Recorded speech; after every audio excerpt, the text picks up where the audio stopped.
You're going to see a lot of videos about this gentleman today, and so I figured let's go ahead and get in front of it because this story is just breaking right now. This right here is James Scott Anderson, and according to videos that have now surfaced, he has been captured by the Russians. But here it is. Here's the thing that you need to understand. He is British. And now that these videos are out there, the Russian telegram groups and the Russian news are really running with this story. Just a little background. Anderson is 22 years old and served for the British military up until 2023.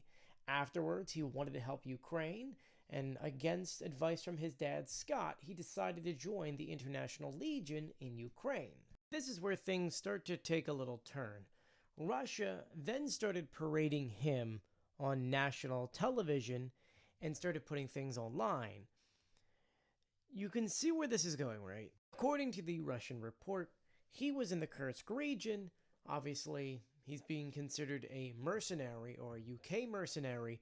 But if you understand what Russia and Putin was saying last week, that Storm Shadows, ATACMS, and other weapons cannot be used by Ukrainians, and that they would need other countries to send their troops to operate all this equipment, you can see where Russia is now going with this. So now the mindset is that Putin and Russia is going to be parading this gentleman around because it kind of fits their story that, yes, they had to bring troops in, even though that's not true. It's not true at all. Ukrainians were trained to use those equipment or those weapons. It just so happens that he was a part of the International Legion and somehow got caught.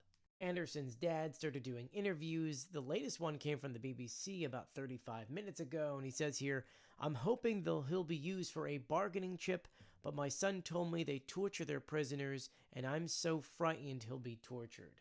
Adding, after seeing the video, "I could see straight away it was him. He looks frightened, scared, and worried." Now, the only things that we've seen so far are Telegram videos. He's being interviewed.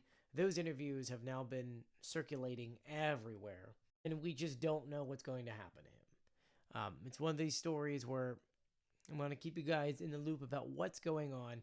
As soon as we have any new information or details, I'll be sure to let you know, so be sure to follow me for more.